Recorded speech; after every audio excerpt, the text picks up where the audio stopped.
Welcome in to sportsbookreview.com. This is the College Football Show. I'm Gary. And I'm Chris. Today's show, we are discussing the SEC Western Division College Football Preview. And 7 teams, and all of them appear to be pretty good, except maybe one. But we'll get to that here momentarily. That doesn't mean it's all bad. We're just saying maybe this season not going to be so good. So let's go ahead and talk about this. Go over to sbrpicks.com/NCAAF. If you like this video, go ahead and hit that thumbs up button. Click the like button. Make sure you are subscribed to the channel so you don't miss any content from us going forward throughout the season. It's going to be a good time. It's going to be a weird year, but it's still going to be a good time. Hopefully you will subscribe to the channel, share it out, tell your buddies about it. Let's go ahead and fire in. First team to discuss is the Alabama Crimson Tide. Nick Saban's team, this is his 14th season at the helm. He's still got Steve Sarkisian as his offensive coordinator, Pete Golding in his second year as defensive coordinator. That's a big thing with this team is continuity on the staff. For the first time, maybe in forever. I mean, every year it seems like they switch coordinators and they switch position coaches. Not so this year. They kept pretty much everybody on board. So that is, I guess, a step in the right direction. The 2020 win total, as of right now, and these lines we've gotten from BetOnline, but you can find them at multiple different places. And honestly, go over to sbrpicks.com/NCAAF. You can find all the odds that you need. The win total is 8. A little strange to see a win total that's not 10.5 or 11 or something like that. Remember, only a 10-game schedule this year. So it is 8. The over is juiced at -170. The under at +140. 2019 record was 11-2. 2018 record was 14-1. Remember, they lost Tua Tagovailoa in the middle of the year last year, or late in the year, whatever it was. Lost to the eventual national champions, LSU Tigers. You know, good stuff. Returning production, 58%. Most teams, that would be a detriment. With this team, they just seem to reload every year. They are projected favorites in 10 games, talent advantage in 10 games, and projected win total is 8.38. Why do you think that is? Because they are facing a lot of really good teams this year. Yeah, okay. I mean, that's it because of it. When you go through a meat grinder like this, like an SEC schedule is completely different than an ACC schedule or a Big 12 schedule, right? It's just a little different. Okay. Because I don't think that you can take a single weekend off. Like if you play Georgia and then the next week you've got Tennessee and then immediately after that you've got Kentucky, which those aren't great teams, but any one of them can sneak up and bite you, right? Like Georgia, okay. obviously a great team. Sure. So that's the deal. Like you can get got. We disagree there, but that's fine. Okay. We just do. The SEC is elite at the top. Yes. We've got 5 or 6 teams that are incredible and would dominate and run most every other conference. All right? Yeah. They would be in the conversation with the Ohio State, with the Oklahoma, and with the Clemson in every conversation to win every year. 6 deep. The gap from 6 to 7 is a cliff. I agree with you on that. And Bama has avoided playing any of the big teams on the other side every year. And Tennessee is not one of those teams. They so when you haven't say, no, they haven't. No, that's what I said. They haven't been. Well, yeah, they haven't been. They absolutely haven't been. I think that they might be this year.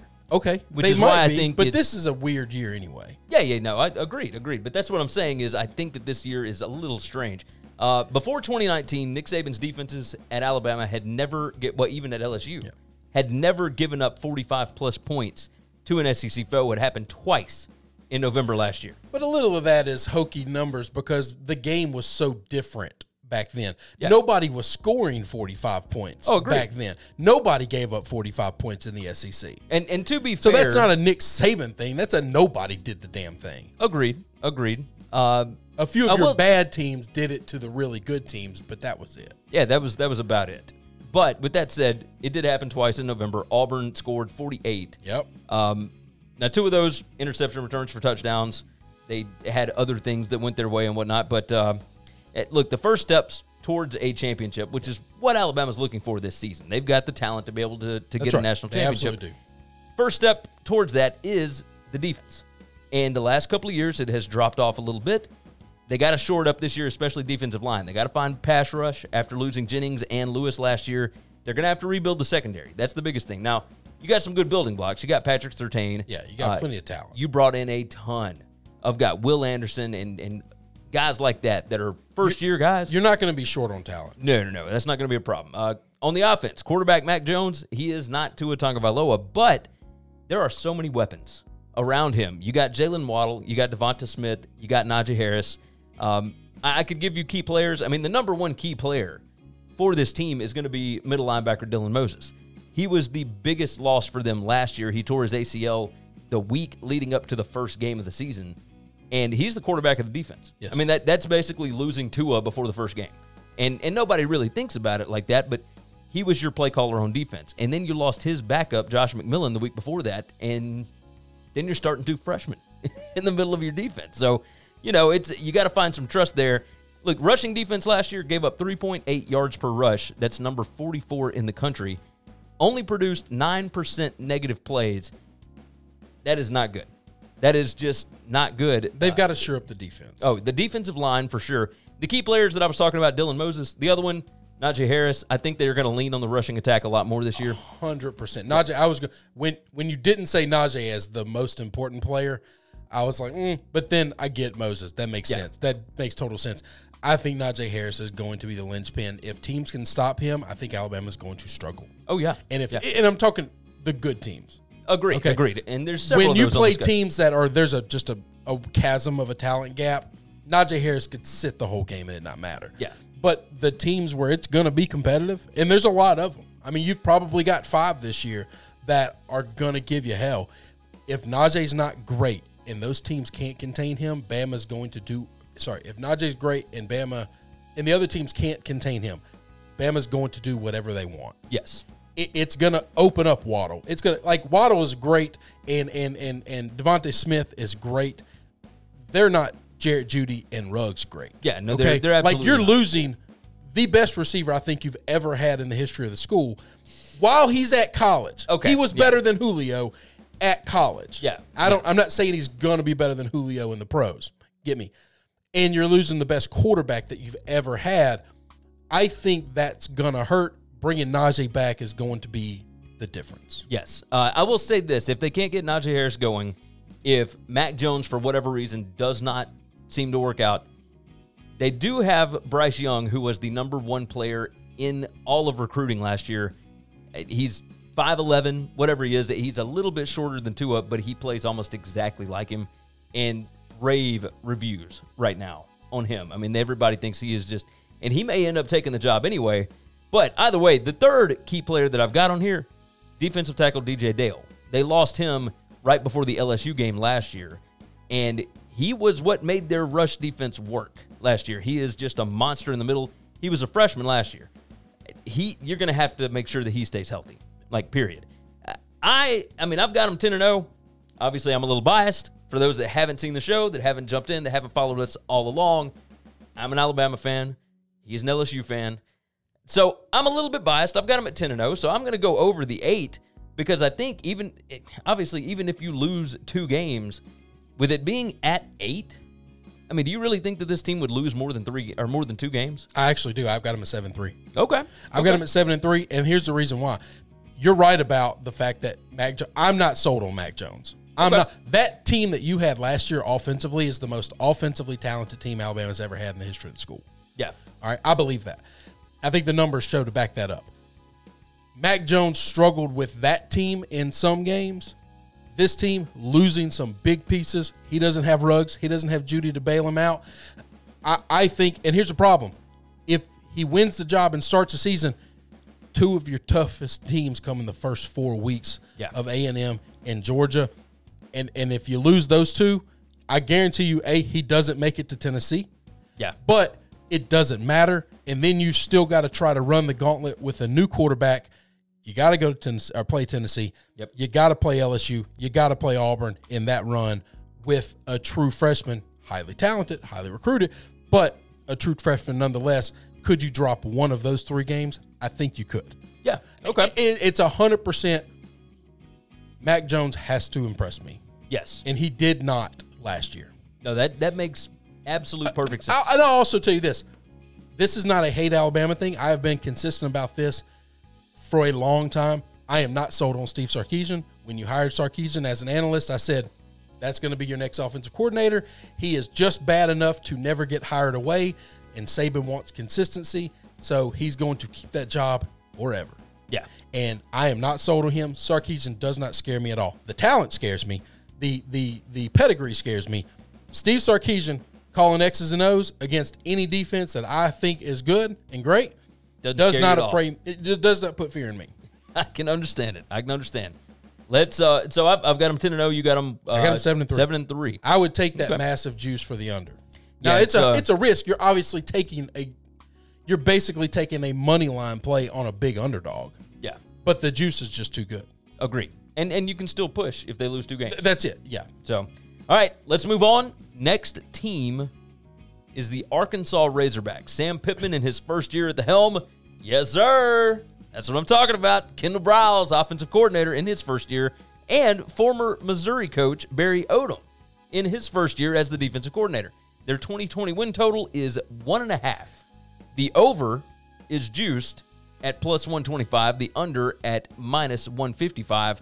Went 2-10 last year. Went 2-10 the year before. Odds to win the division plus 10,000. Oh yeah, of course. I mean, it's never going to happen. But look, they were really bad the last 2 years. They were really bad in Brett's last year.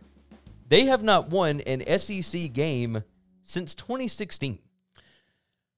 I don't even know how to. So much of it. It's so weird. It's so weird to put wins and losses for a school on administration. Okay, but we've talked about this in the past. There have been big-time schools that didn't get their stuff together as an organization, as from the administrative level, and the constant churn and inconsistency of not just the head coach, but demanding that the head coach change philosophies and change. Yes. That's what hurt Brett Bielema. Is every time he would start, he was basically going from a run and shoot offense to a ground and pound offense. And midway through the rebuild, they were like, "Nope, change it. Yeah, nope, we want more offense. We want you to change it again." And every time you change it, it's a new rebuild. You've basically built the foundation, started framing the house. Nope, bust the foundation up, redo it again. That is an administrative problem. Yes. And they have to stop that. I don't know that Sam Pittman's the answer, but I would let this class of 3 coaches at least have 4 years and say, we can't be worse than we've been the last 4. Yeah. Now, I think that this is the right spot. I like this hire. You know how I feel. You told me when we did our end of the year kind of summaries of what we thought from the teams last year. Ole Miss knew we're hiring a new coach. Who would I hire? What would my staff be?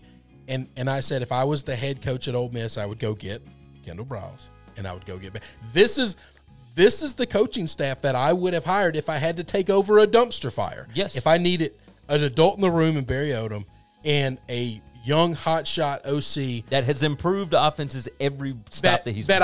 I just want somebody who's gonna coach the offense fearlessly. We're already not good, so let's just shoot the moon, man. Let's go for it. Let's try to be stable on defense. Let's get better every week. And on offense, let's just bring chaos, confusion, and speed. And I think Kendall can do that. Do I think it's going to work this year? This is the team that we were talking about as being probably pretty bad, right? When you haven't won a game in conference in 3 years. Well, yeah, 3 years, I guess. Yeah. And on top of that, now you have a conference-only schedule, so you don't get your non-conference wins that you typically would. The SEC it's going to be tough. Many favors of bringing it. They didn't give them Vandy. No, they did not, which I really hate. I mean, if you had just gotten the 2 worst teams to play against each other, I mean, think that would have been good football. But now I think you've got a shot at 0-10. Like 2 0-10. I've got them 1-9. I've got them 1-9 as well. Do we both have them maybe beating Missouri or Ole Miss or somebody like one that? One of the other. I think they're going to beat one of those 2 teams. I don't think they can beat anybody else. I mean, they could even sneak up on Mississippi State. Now that might be possible. True. Now we'll get to State and my opinions on them. That's different. So we'll get there. The biased. Key players here. So they've got 65% returning production.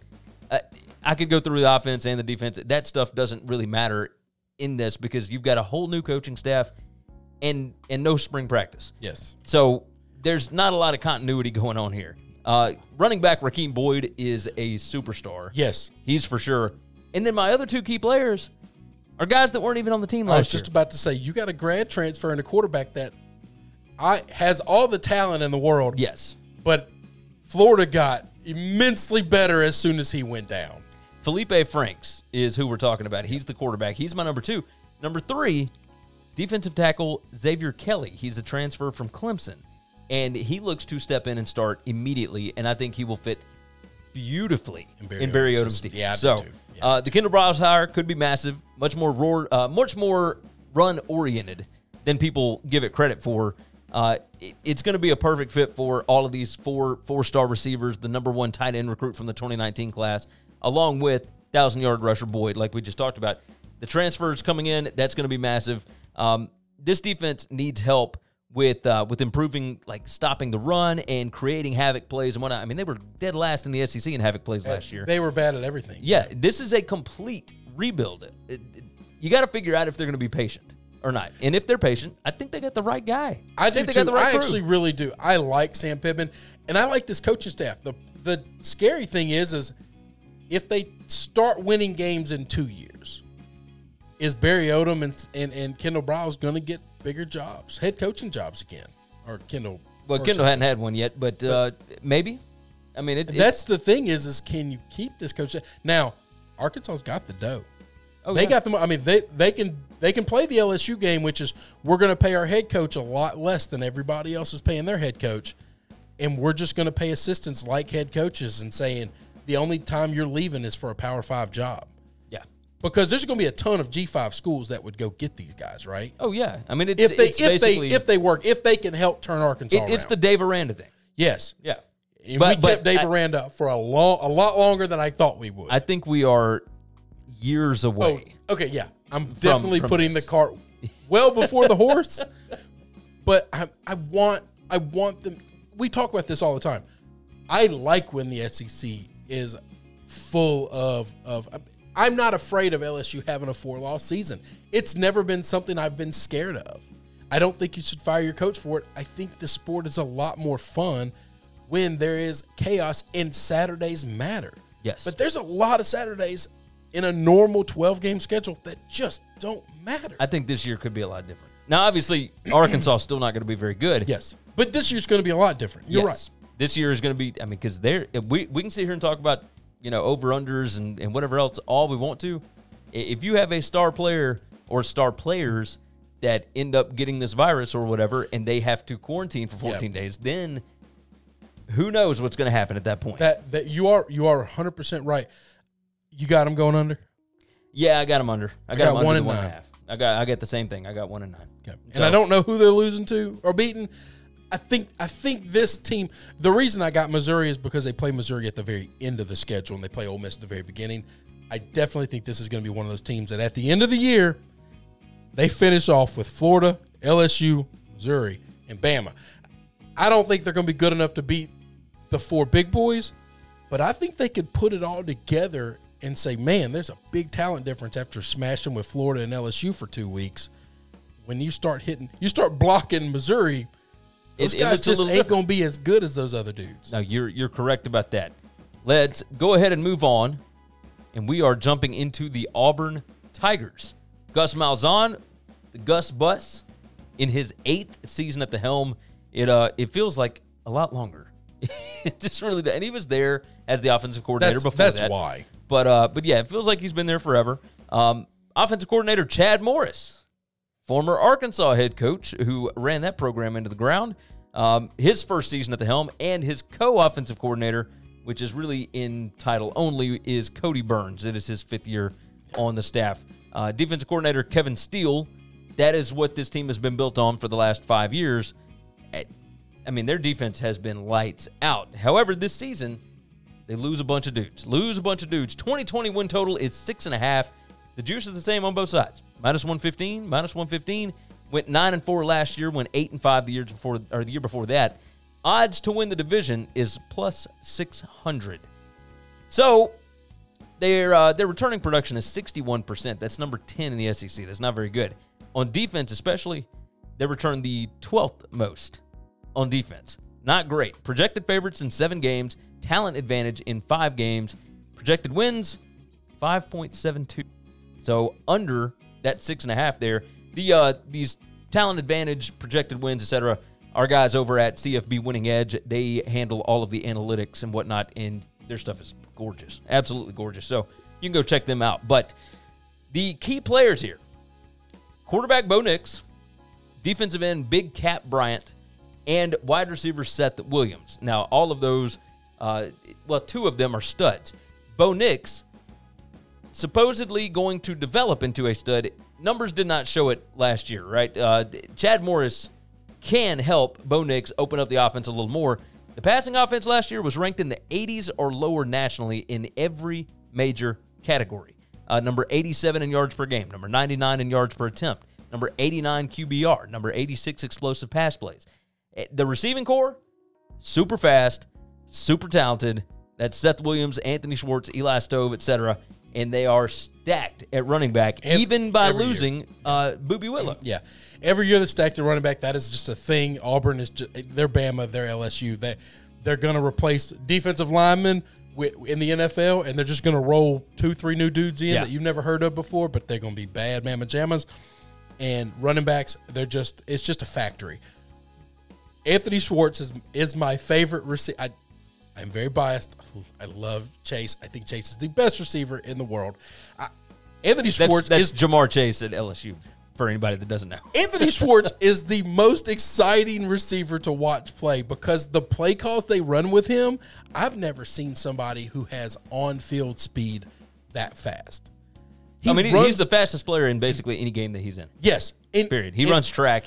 But it translates. See, we've seen track players before put on pads and put a ball in their hand, and they slow down a lot. Well, but there's a lot of coaches that cannot get the player at that top end speed in space. Well, right, and Gus knows how to. Gus knows how to do that. So we talked about Chad's going to help. Chad is an offensive genius. Chad is absolutely an offensive guru. His failures at Arkansas were that is just too big of a job for him.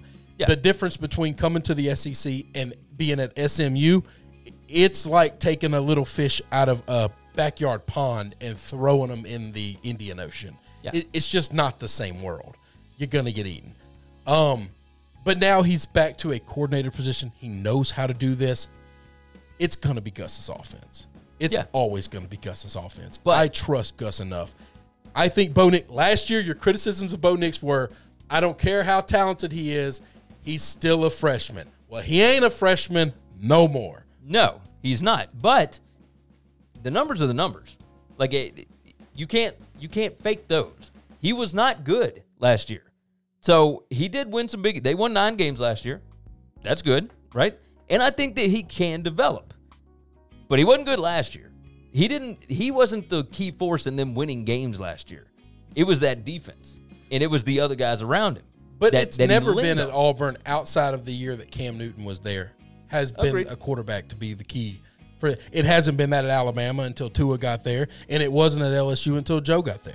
Agreed. That's just not how we play football in the SEC. We don't play it from the quarterback position. We do it different than everyone else. True. But as your LSU Tigers pointed out last year, you're going to have that quarterback that can put the game has changed a lot now, and I think we're evolving there. I think Bo's going to be I said this last year. I think he's going to be fine. I think last year I said this. He's going to be fine. And guess what? He was just fine. Yeah. This year, I think he's going to be just fine. So with that said, 7 projected favorites, 5 talent advantage, 5.72 projected win total. Both lines are going to need help. Offensive line loses 4 starters. Defensive line lost 3 starters. That's what they leaned on last year, was that offensive line and that defensive line. The entire secondary has to be replaced. The entire defense reload is going to be the toughest one in Steele's 5 years as a defensive coordinator. This is going to be interesting to see what they do. I mean, their schedule starts out Kentucky, at Georgia, then you got your Arkansas layup, then at South Carolina, at Ole Miss, LSU, before you get to your first bye week. I mean, this is a tough road. You know, your supposedly easier games are on the road, and while this season is different, you know, it's tough to get LSU coming in and Kentucky coming in when those are games that you could easily lose at home, and then you got to go to Georgia, to South Carolina, to Ole Miss. Like, any one of those can sneak up and bite you, right? Even Ole Miss, as bad as they were last year, I mean, they only lost to Auburn 20-16. It was right there, and that was in Auburn. So any one of these could end up happening. I have got Auburn at 7-3, so I've got them going over. I've got them 7-3 as well. Yeah, I think Auburn's going to be exactly what fine. I've got. I think they beat the teams they're supposed to beat. I think they struggle against the teams that are better than them. Yeah. So we both got them over the 6.5 here. Let's move on. We are moving to these you boys, the LSU Tigers. Look, Coach O last year was the absolute miracle season, and they were unbelievable. Just absolutely unbelievable. 5th year at the helm now. Steve Ensminger in his 3rd year as OC. Bo Pelini, the new defensive coordinator, taking over for Dave Aranda, who took the Baylor job. Their 2020 win total is 7. The over is -140, the under at +110. So everybody thinks it is much more likely that they're going to win 8 as opposed to 6. Again, 15-0 last year, went 10-3 the year before that. And, you know, offensive SP plus last year, number 1 in the country. Defensive SP plus, number 20. They were about as good as you could possibly be on both sides of the ball at the end of the season. It just doesn't get any better. They were projected favorites in 8 games, talent advantages in 9 games, all but the Bama game. Projected win total, 7.29. Now, here are the key players. Now, some of these you will know. One, you may not yet. The first, number 1 on this list, quarterback Miles Brennan. Whatever he turns into is what this team is going to be.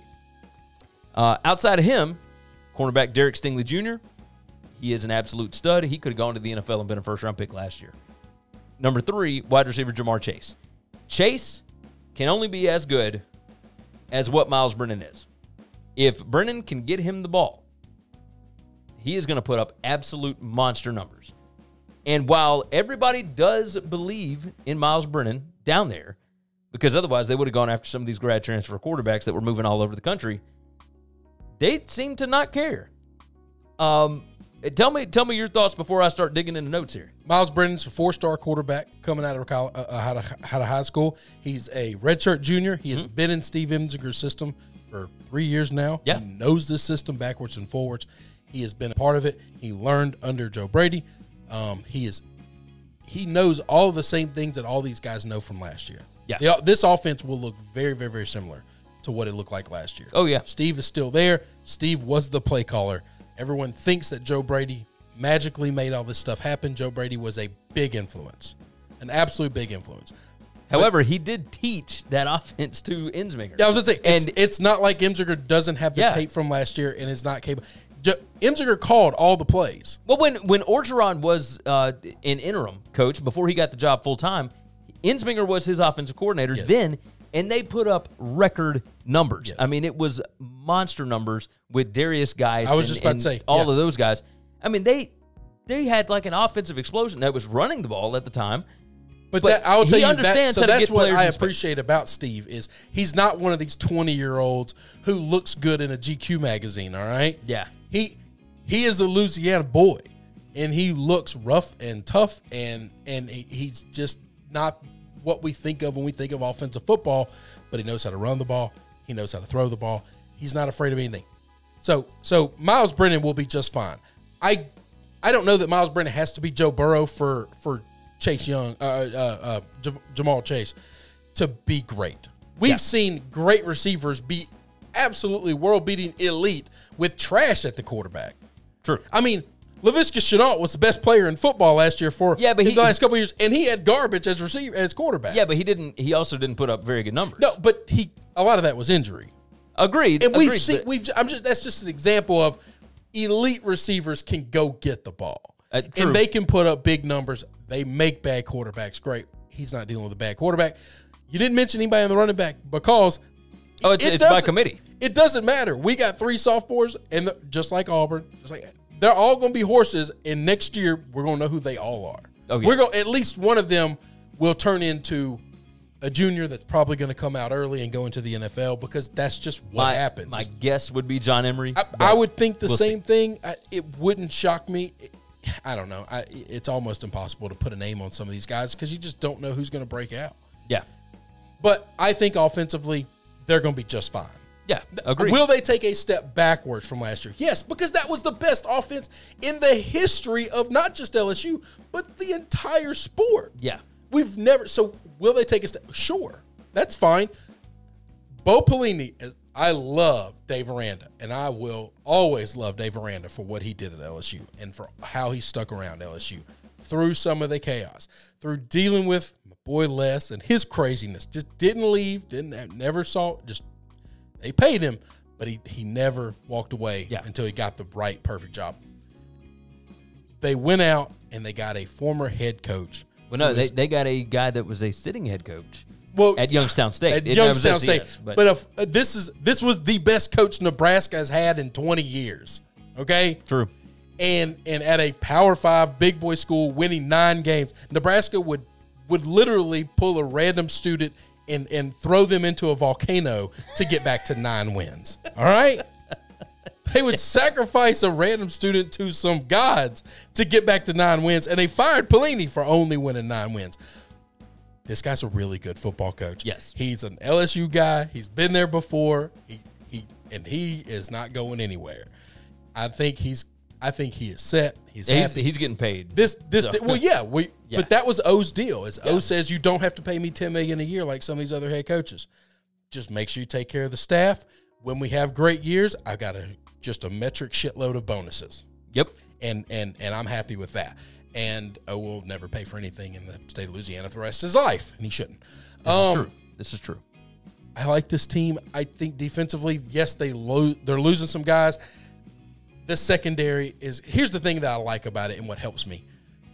The game has become more pass-heavy, more pass-friendly. I think replacing all of our defensive linemen, that's fine. We just do that. I don't know who's going to emerge as the new elite pass rushers, but I just assume somebody will because my entire life somebody has. And it always happened. The middle linebacker position, quarterback of the defense, you know how I feel about that. I think those guys should get the credit that the quarterback of the offense gets, and they never do. We're hurting there.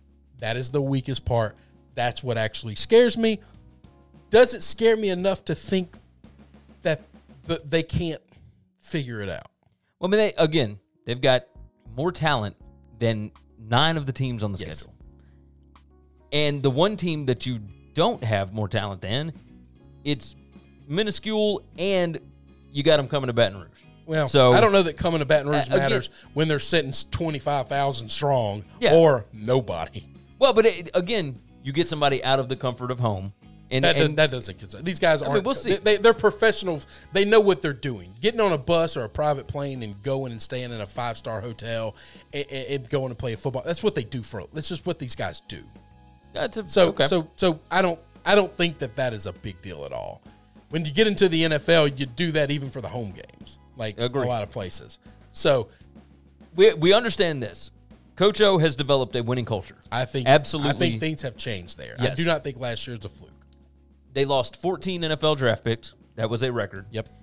And they lost 31 players from last season, if you include the opt-outs. Yep. That's a lot to overcome. You can only bring in 25 scholarship players a year. Yep. So you lost more than an entire recruiting class worth of players. It's going to be tough. But we still had recruits from last year and the year before and the year before that all got older, right? And they're all 5-star and 4-star guys, right? Yes. I'm fine. And that's the thing. I think it's going to be just fine. I've got LSU at 8-2. And I don't know who it is that they'll lose to. We're really close. I've got them at 9-1.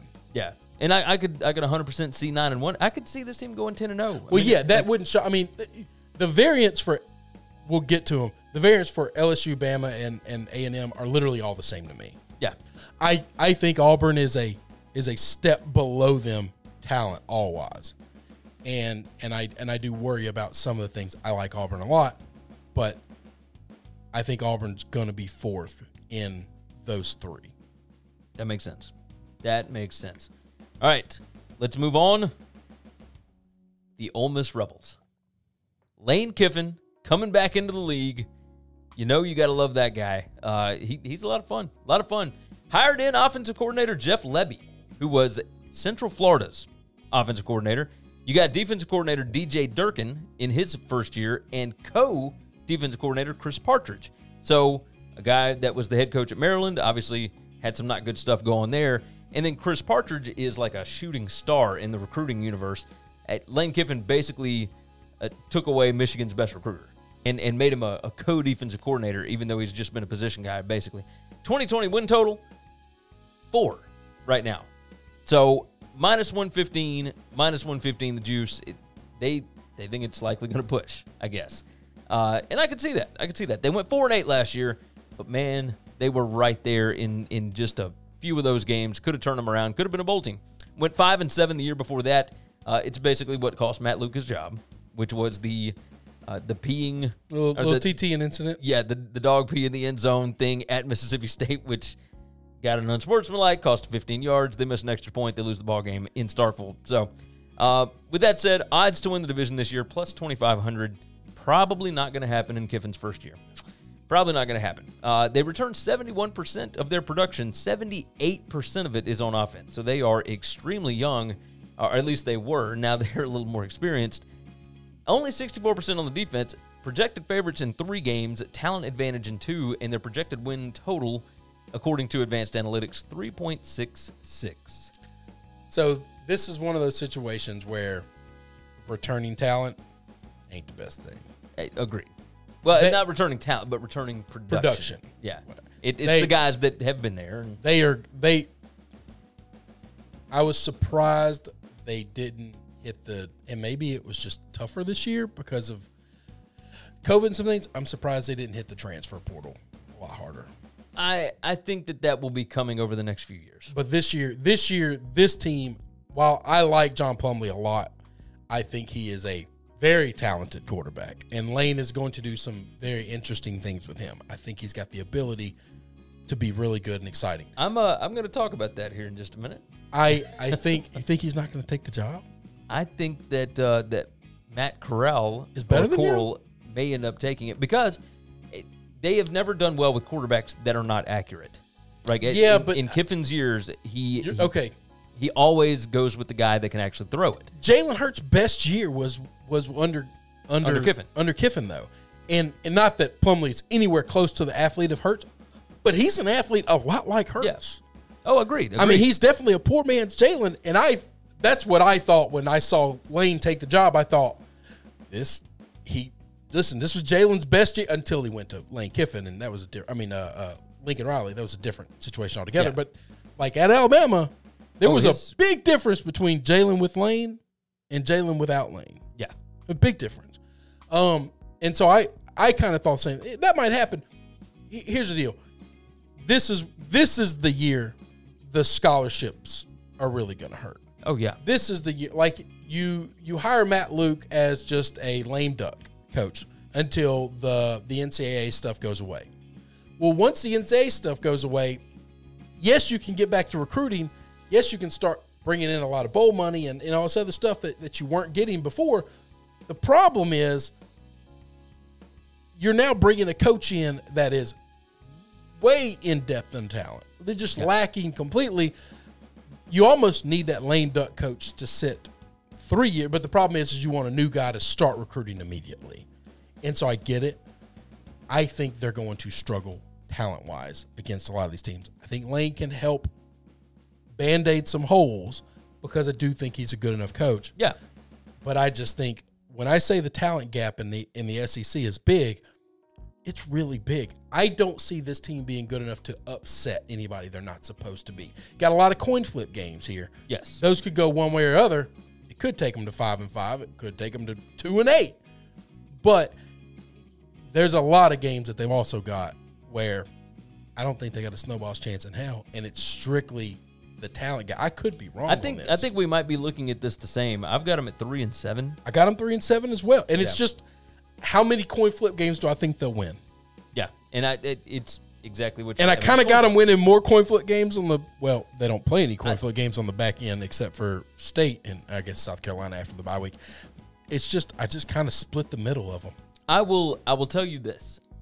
Let's go ahead and talk a little bit about Jeff Lebby.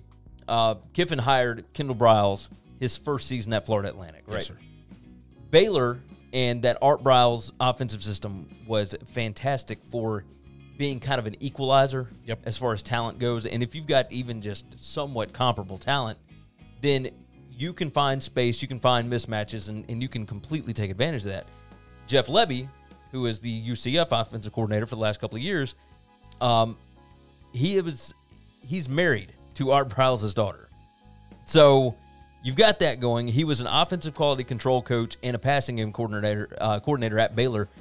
UCF was 55 to 45 rushing to passing last year. Ole Miss was 63 to 37. So they're likely going to pull it back in a little bit so that they throw just a touch more just to keep teams honest. The transition may not be that drastic, so they might roll with Plumlee. But having these two guys running your offense with Kiffin and Lebby is almost the perfect storm for a team that is not as talented as some of these other teams. I agree with that. So I do agree with that. That's something to look out for. Ole Miss last year, 0-5 in single possession games in 2019, probably as a result of their defense being number 19 in points per trip inside the 40 and the offense ranking number 100 in that category. So the defense was actually pretty good last year. The beginning of the schedule here, you start with Florida, then you go to Kentucky, then you play Alabama. Then you've got your at Arkansas, which if you're not already bludgeoned by that point, you got Arkansas, and then you got to go play Auburn. Then you get your Vanderbilt, and then you finally get a bye week. It's basically every other week is big boy. I was shocked. Big boy, coin flip game, big boy. Yeah. I was shocked when I saw 4 for the win total. I really, looking at the schedule, I really thought 3 wins is going to be where they put it. Because I could see this team winning 2 games, and I could maybe see them winning 5 games. But I can't see 6. I can't see 6 at all. And I can't see, 5 maybe. No. But 4 looked like the ceiling. 5 means they win every coin flip game. Or they upset somebody. And remember, I just think the talent gap is, not that they're incapable of upsetting someone. You're talking about installing this new offense in an offseason where you've had very little practice and very little time to be with your team.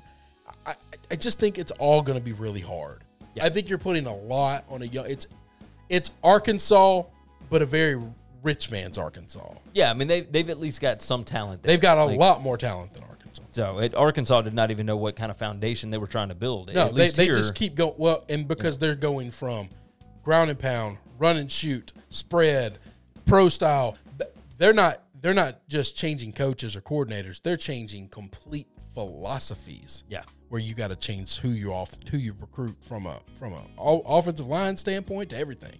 Yeah, you're right about that. By the way, the other 2 key players that I had on here, wide receiver Elijah Moore, probably their most talented skill position player. I agree with that. And then linebacker Momo Sonogo.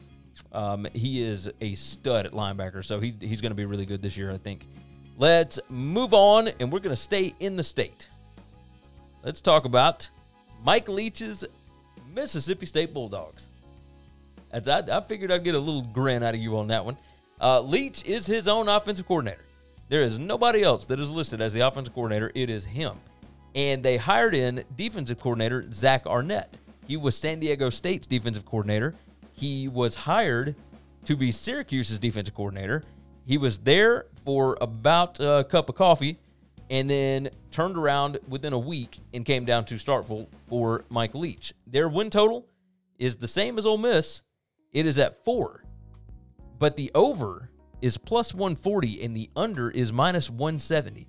Not a lot of people. Now, this is a big-time philosophical change on offense, so are we going to see something crazy? They do have a ton of talent here. Let me tell you, let me address that. Okay.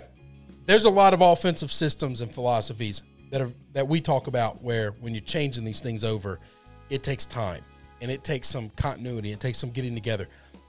The genius of Mike, this is why he is my favorite. I'll just let this out there. He is my favorite coach in all of sports. All of college football, without question. Without question. for a coach that's never been tied to my school, I love this man. And I did when he was at Texas Tech, and I did when he was at Washington State. I've seen him do it with no talent at all. Yeah. Everywhere he's gone.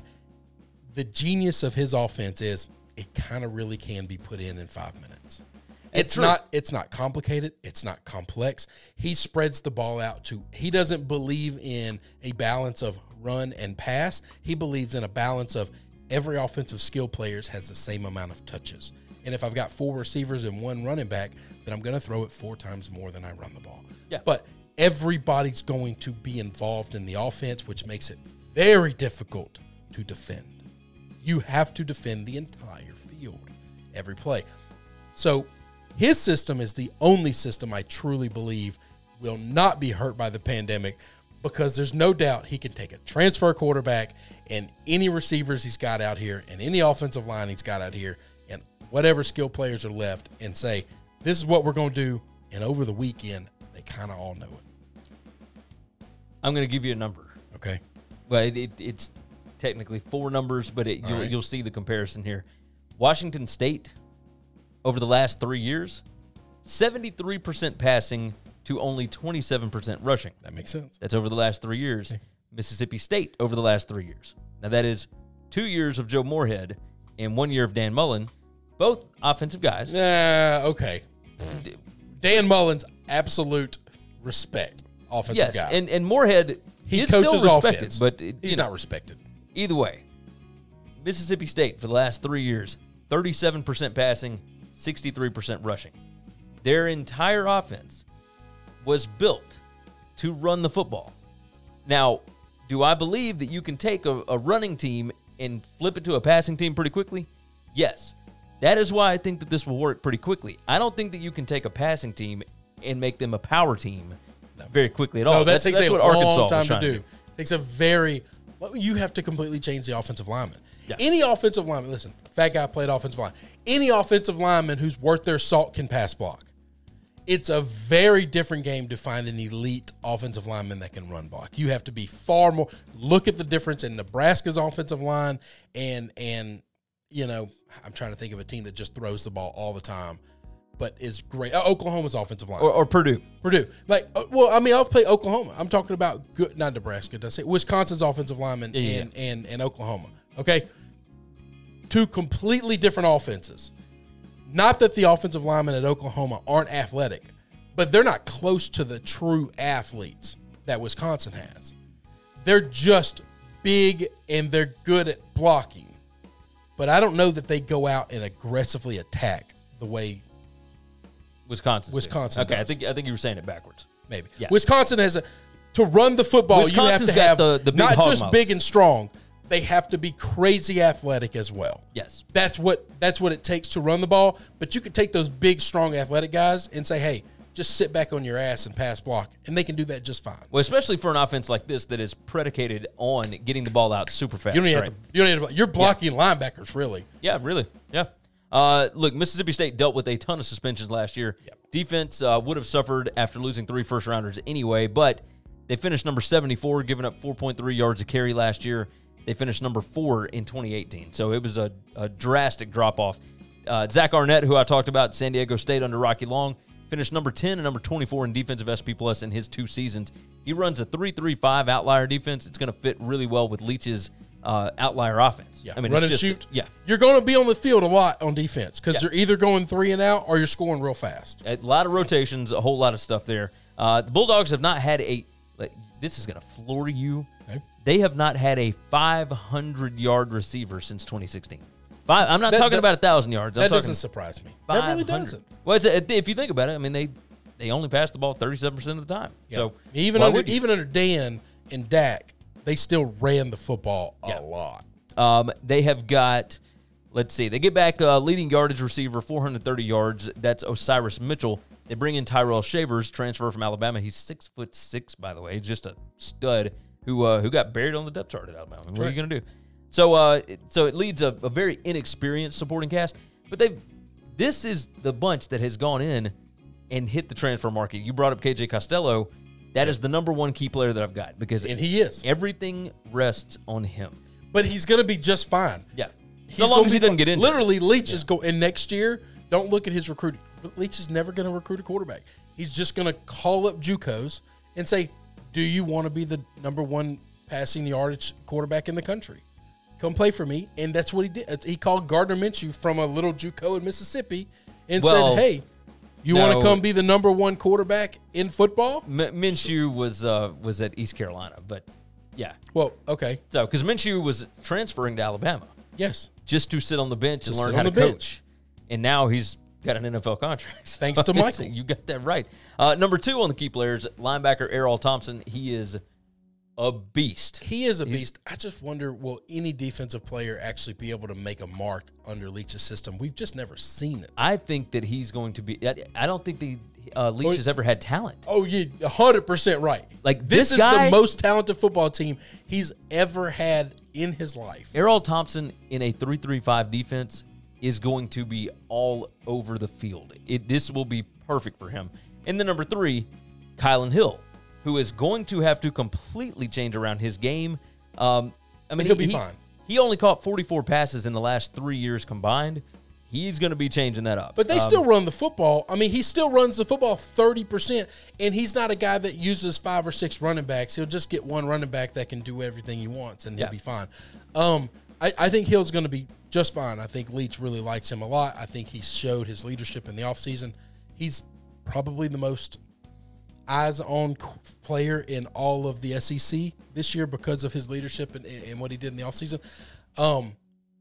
I'm just – think about the talent he has here. The most talented team he's ever had in the past was that team that he got to #1 in the country at Texas Tech. Yeah. With Crabtree and those guys. Graham Harrell. And that team really wasn't that great. No, absolutely not. This team is – I mean, this team is Alabama-Vanderbilt difference. Yes, as opposed to those, yeah. Yes. I mean, this is the difference of what this team is to that team. And that team he took to #1 in the country for a short period of time. But still, that's a hell of a feat. Oh, it absolutely is. What have you got him at? I got him at 5-5, and you know how hard I wanted to get him to 6 wins. But I got him 5-5. I got him 4-6. You know, I mean, we'll see. But I'm sitting right on, where the line is. I still think he's going to struggle. They play 5 teams that are wildly better than them at every pass. I will tell you this, not a single one of those defensive coaches has coached against an offense that will be like this. This will be their first time to ever. They've all played against air raids before, but they've never played against this. I will say this. Texas A&M has not played very well against Mississippi State, and now you've got a really good coach at Mississippi State, but you also, if you're State, look, State plays at Kentucky, and then they host A&M. A&M hosts Florida, and then has to go to Starkville. That's the one that I really feel like they could sneak up and grab them, But I don't see State winning at LSU. No. I don't see them winning at Alabama. I don't see them winning at Georgia. Auburn at home, maybe. At Kentucky, maybe. And then, at A&M, maybe. I feel like they're going to get at least one of those. I think they're going to lose several of these toss-up games. You think they'll lose a couple of toss-ups? Yeah. So I've got them at 4-6. I could easily see 5-5, and I could easily see. I think 4-6 is the floor. I can't see them losing any more than 4. I also can't see them winning any more than 6. As much as I love Leach, I still think there's going to be some transition and some learning curve because he also, while these guys have never coached against him, he's never coached against defenses this good. Defensive. Agreed. This is the most talent he's had, but he's never coached against defenses that are that talented. USC in their prime defensively ain't as good as Bama and LSU and Auburn defensively, and Georgia probably defensively. Agreed. That he's going to have to play. He's going to play 3 teams that for his entire career he's never played a defense as good as these guys. So I think it's going to be tough for him to beat those teams. Agree. I think the toss-up teams, I'm giving him the edge because and it's bias.